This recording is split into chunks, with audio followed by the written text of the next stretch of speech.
दुनिया जो पहिरियों Sindhi web radio voice of Sindh London पंहिंजी नशरियात में सिंधी कम्युनिटीअ जो क़ौमी, समाजी ऐं सक़ाफ़ती तर्जुमान जी हैसियत में कमु करे रहियो आहे।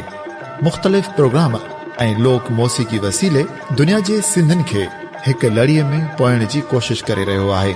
Radio voice of Sindh London खे सिंधी वॾे अंग में ॿुधी रहिया आहिनि। रेडियो खे अञा वधीक बहितर प्रोग्रामनि में मुस्तक़िल बुनियादनि ते हलाइण लाइ सिंधी कम्युनिटी पारां माली सहकार जी ज़रूरत आहे। सिंधनि जो क़ौमी आवाज़ radio voice of Sindh London कारोबारी न पर निज सिंधी कम्युनिटी बेस्ड रेडियो आहे। माली सहकार लाइ बैंक अकाउंट जा तफ़सील रेडियो जी वेबसाइट ते मौजूद आहिनि।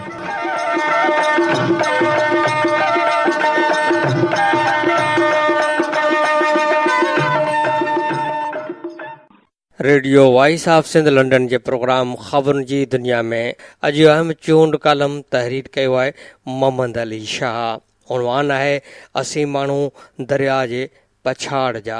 मोहम्मद अली शाह पंहिंजे कालम में लिखे थो त पाणीअ जी विर्छ जे हवाले सां वफ़ाक़ ऐं पंजाब जी सिंध सां नाइंसाफ़ी छोट चढ़ी वई आहे। पाणीअ जी हथरादू खोट पैदा करे सिंध खे बड़भांग कयो पियो वञे। हिन वक़्तु पाणीअ जी खोट सबबि सिंध जा बैराज, कैनाल ऐं वाह मुकमल सुकल नज़र अची रहिया आहिनि, जंहिं करे फ़सुलनि ऐं ज़रात खे वॾो नुक़सानु पहुचण जो ख़तरो वधी वियो आहे।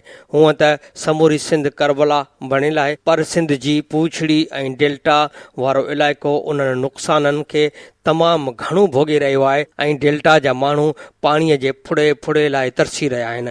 जेकॾहिं पंजाब उन तरीक़े सां पंहिंजी होड़ ते क़ाइमु रहियो त सिंध जी पूछड़ जे इलाइक़नि ऐं उते आबाद माण्हुनि खे समुंड जल्द गिड़काए वेंदो। सिंध ऐं उन जी डेल्टा जी तबाह थींदड़ सूरतहाल ऐं सिंध में पाणीअ जी शदीद खोट बरक़रार हूंदे बि अरसा पंजाब जा ॿई लिंक कैनाल ॿीहर खोले छॾिया आहिनि। इहा पिणु हक़ीक़त आहे त अरसा में सिंध जे मेंबर जी हिकु बि न ॿुधी वई ऐं उन जे एहतिजाज खे बि नज़रअंदाज़ करे चश्मा जहलम लिंक कैनाल खे खोले 3000 क्यूसेक पाणीअ जी फ़राहमी शुरू कई वई आहे। उन जो मतिलबु इहो थियो त सिंध सां इहा नाइंसाफ़ी पंजाब जे दबाव जे करे कई वई आहे। हाणे उन ॻाल्हि जो ख़दशो आहे त ख़रीफ़ में सिंध जे पाणीअ जी खोट अञा वधीक थी वेंदी। 41,100 क्यूसेक सिंध जे पाणीअ जो हिसो हुअण बावजूदि सिंध खे घुर्ज खां घटि पाणी फ़राहम कयो पियो वञे। वफ़ाक़ ऐं पंजाब जी सिंध सां पाणीअ जे विर्छ में नाइंसाफ़ियनि जी हिकु डिघी तारीख़ आहे ऐं सदाईं पंजाब पाणीअ जी खोट जे ओट में सिंध जे हिसे जो पाणी चोरी करण खे पंहिंजो हक़ थो सम्झे। उनखां सवाइ वफ़ाक़ ऐं पंजाब सिंधूअ जे डेल्टा खे ॼण मुल्क जो हिसो ई न सम्झियो आहे। ऐं सम्झां थो त वफ़ाक़ हथ वठी डेल्टा खे तबाह करे रहियो आहे। गुज़िरियल केतिरनि सालनि खां हुकूमत आपाशी माहिरनि, माहौलियाती माहिरनि ऐं सिविल सोसाइटीअ जे विच में इहो बहस हलंदड़ आहे त इंडस डेल्टा खे कोटड़ी डाउन स्ट्रीम खां हेठि सिंधू दरिया जे केतिरे पाणीअ जी घुर्ज आहे। माहौलियात ते कमु कंदड़ आलमी तंज़ीम IUCN जो चवणु आहे त तमर ऐं सामूंडी चाड़ खे रोकण लाइ 27 मिलियन एकड़ फुट पाणीअ जी घुर्ज आहे ऐं मुहाणनि ते कमु कंदड़ तंज़ीम पाकिस्तान फिशर फोक फोरम हमेशह मुतालबो कंदी रही आहे त डेल्टा ऐं उते आबाद माण्हुनि जी हयातियुनि खे बचाइण लाइ सालियानो 35 मिलियन एकड़ फुट पाणीअ जी ज़रूरत आहे, जॾहिं त 1991 ईस्वीअ वारे पाणी ठाह मूजिबि कोटड़ी डाउन स्ट्रीम में घटि 10 मिलियन एकड़ फुट पाणी छॾिणो आहे, पर उन ते बि अॼु ॾींहं ताईं अमल न थी सघियो आहे। ऐं सम्झां थो त इंडस डेल्टा खे बचाइण ऐं उनखे बहाल करण लाइ केतिरे पाणीअ जी घुर्ज आहे उहो तइ करण खां अॻु अचो त जाइज़ो वठूं त डेल्टा कीअं ठहंदा आहिनि ऐं उन्हनि खे ज़िंदा रखण जो अमल कहिड़ो हूंदो आहे। ऐं अव्हांखे ॿुधाइण थो चाहियां त इंडस डेल्टा जे ठहिण ऐं उनखे इंसानी हथ चुराण सां कहिड़े नमूने तबाह कयो वियो आहे। अचो त उनजो जाइज़ो वठूं। सिंधु डेल्टा सिंधु दरिया जे एनाटॉमीअ जो हिकु अहम हिसो आहे, जंहिंखे सिंधु दरिया पंहिंजे शाहूकार ऐं ज़रख़ेज़ सिलट ऐं मिटीअ सां तख़लीक़ कयो आहे। माज़ीअ में सिंधु दरिया हर साल 180 मिलियन एकड़ फुट पाणीअ सां गॾु 400 मिलियन टन ज़रख़ेज़ सिलट वारी ऐं मिटी आणे दरिया जे पछाड़ में समुंड में उछलींदो। समुंड खे केटी बंदर खां 100 मील परे धिकींदो रहियो हो। सिंधुअ जो पछाड़ वारो डेल्टाई इलाइक़ो 17 खारिन ते बदल हथ वारी वञणी जे शिकिल जहिड़ो सिंध जो हिकु वसी इलाइक़ो आहे, जंहिंजी पखेड़ कराचीअ खां ऋण कच्छ ताईं 52,800 चौरस किलोमीटर आहे। दुनिया जो इहो 7 वॾे में वॾो डेल्टा आहे, जंहिंखे ठहिण में लखें साल लॻा। असीं माण्हू लाड़ जा दरिया जे पछाड़ जा। दरिया जो मिठो पाणी समुंड जे पाणीअ खे पोइते धिके थो, समुंड खे धरतीअ ॾांहुं वधण खां रोके थो ऐं तमर जा ॿेला उपाए थो, जेके सामूंडी पटीअ जे मैदानी इलाइक़नि जे लोढ़े वांगुरु हिफ़ाज़त कनि था ऐं सामूंडी वीरनि खे शह ॾियनि था। दरिया जे पुछड़ीअ ताईं मिठो पाणी न पहुचण करे समुंड साहिली पटीअ वारनि मैदानी इलाइक़नि ते चढ़ी रहियो आहे, जंहिं करे तिमर जे ॿेलनि वारी एराज़ी घटिजी रही आहे। उन सां सामूंडी भेड़नि पाईंदड़ में तेज़ी अची रही आहे ऐं किनारे जा वध खां वधि इलाइक़ा खारा नमकीन थी रहिया आहिनि। उनजो नतीजो इहो निकितो आहे जो ज़िले ठठे, सुजावल ऐं बदीन जा वसी ज़रख़ेज़ इलाइक़ा सामूंडी पाणीअ हेठि अची खारा थी विया आहिनि।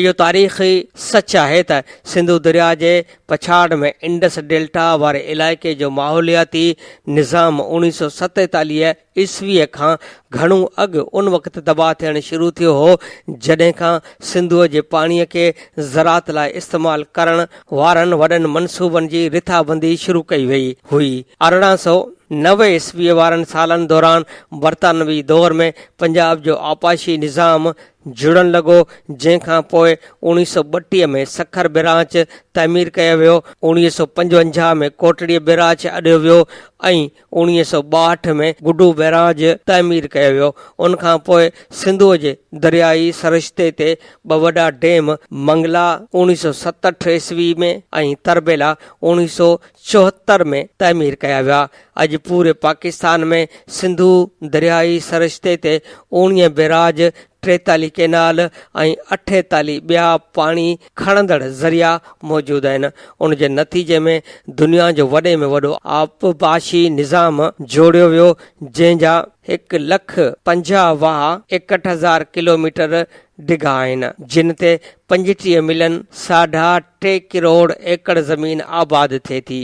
सिंधुअ जे दरियाई निज़ाम मां पाणी जमा करण लाइ 3 वॾा ज़ख़ीरा जोड़िया विया। हिकु जहलम नदीअ ते मंगला, ॿियो सिंधुअ ते तरबेला ऐं टियों चश्मा पाणीअ जे उन्हनि ज़ख़ीरनि में 20 MAF पाणी रुकिजी वियो। उनखां अलावा 12 लिंक कैनाल तइमीर कया विया, जिन उलंदे वारनि नदियुनि मां उभरंदे वारनि सिंधुअ में छोड़ करण वारनि पंजाब जे नदियुनि ॾांहुं पाणी मोड़े छॾियो। हिन वक़्तु हिकु अंदाज़े मुताबिक़ हर साल सिंधु दरिया में पाणीअ जो वहिकिरो अटकल 144 MAF आहे। अहिड़े हथ चुरांद सबबि सिंधु दरिया जे ताज़े पाणीअ जो इंडस डेल्टा में कुदरती वहिकिरो 99% घटिजी चुको आहे। नतीजे में सिंधु दरिया 17 नंढनि वहिकरनि बदिरां सिर्फ़ हिकु वहिकरो थी वहणु लॻो। इहा हक़ीक़त आहे त कीअं माज़ीअ जो ख़ुशहाल डेल्टाई इलाइक़ो, जंहिंजा माण्हू बि सुखिया सताबा ऐं आबाद हुआ, जेको इंसाननि ऐं हुकूमतुनि जे हथ चुरांद जे करे बिल्कुलु तबाहीअ जे किनारे ते पहुची चुको आहे। इहा समूरी तबाही तरक़ीअ जे नाले में सिंधु दरिया खे डेमनि ऐं बैराजनि जे पोयां क़ैद करे कई वई आहे। उन सॼे तरक़ीअ जी क़ीमत डेल्टा जे माण्हुनि खे अदा करणी पई आहे। सामूंडी चाड़ सबबि ठठे ऐं बदीन जी अटकल 35 लख एकड़ ज़मीन तबाह थी चुकी आहे। डेल्टा जे माहौलियात बिल्कुलु तबाह थी चुकी आहे ऐं डेल्टा मां लखे माण्हुनि खे लॾ पलाण ते मजबूर थियणो पियो आहे। माज़ीअ जे ज़रख़ेज़ डेल्टा जी सूरत हाल उते वञी पहुती आहे जो दरिया जे पछाड़ जे माण्हुनि खे हाणे नांग पकड़े गुज़रान करण ते मजबूर कयो वियो आहे। उन खां अलावा आउं उन ॻाल्हि जो बि इंकशाफ़ करणु थो चाहियां त जेकॾहिं सामूंडी चढ़त जे साॻी सूरत हाल रही त ईंदड़ 20 खां 30 सालनि में ठठे सुजावल ऐं बदीन खे समुंड गिड़काए वेंदो। हिन वक़्तु डेल्टा जे माहौलियाती समाजी ऐं मुआशी सूरत हाल एतिरी त ख़राब थी चुकी आहे ऐं ग़ुरबत में हद खां वधीक इज़ाफ़े सबबु हाणे डेल्टा जा माण्हू पिनण ऐं ख़ैरात वठण ते मजबूर आहिनि। मुंहिंजी ॻाल्हि करण जो मक़सदु इहो आहे त जिन माण्हुनि मुल्क में ज़रई तरक़ीअ जी क़ीमत अदा कई उन्हनि माण्हुनि खे हिन तरक़ीअ मां छा मिलियो। वॾे ॾुख मां थो चवणो पवे त जिन माण्हुनि जो सिंधु दरिया ते सभ खां पहिरियों ऐं तरजीही हक़ हो, अॼु उन्हनि दरिया जे पछाड़ जे माण्हुनि खे ज़रात लाइ पाणी मुहैया करण त परे जी ॻाल्हि आहे, पर उन्हनि माण्हुनि खे पीअण जो पाणी बि नसीब कोन थो थिए, बल्कि डेल्टा जी पूरी सक़ाफ़त बर्बाद थी वई। आऊं पंहिंजे बहस खे सहेड़ींदे हिकिड़ी ॻाल्हि जेका आऊं इंतिहाई ज़रूरी थो सम्झां ऐं ॿुधाइण थो चाहियां ऐं उनखे गौर सां सम्झण जी ज़रूरत आहे, न त पाण दरिया ऐं उन जी डेल्टा जे जिस्मानी ढांचे या एनाटामीअ खे सम्झी न सघंदासीं। इहा हक़ीक़त आहे त दरियाई डेल्टा दरिया जे पछाड़ में दरिया ऐं सामूंडी वीरनि जे बाहमी अमल इंटरेक्शन जे ज़रिए जुड़ंदा आहिनि। दरिया ऐं सामूंडी वीरनि जी उन इंटरेक्शन में जॾहिं दरिया सिलट जी रफ़्तार मिक़दार ऐं ताक़त सामूंडी वीरनि खां वधीक हूंदी तॾहिं ई दरिया समुंड खे पोइते धिकींदे डेल्टा ठाहींदो। हाणे ॻाल्हि बिल्कुलु वाज़े आहे त सिंधु डेल्टा बि दरिया ऐं सामूंडी वीरनि जे इंटर एक्शन जे ज़रिए वजूद में आयो आहे ऐं सिंधु दरिया जे पाणीअ ऐं उन जे सिलट जे मिक़दार रफ़्तार ऐं ताक़त सामूंडी वीरनि खां वधीक हुअण जे करे सिंधु डेल्टा ठहियो आहे। हिन वक़्तु सिंधु दरिया सिलट समेत डेमन ऐं बैराजनि जे पोयां क़ैद आहे। उन सूरत हाल में असीं इहो वेही फ़ैसिलो करियूं त डेल्टा जे माहौलियात खे बचाइण लाइ हेतिरा मिलियन एकड़ फुट पाणीअ जी घुर्ज आहे, उहो चाहे 10 या 35 मिलियन एकड़ फुट हुजे।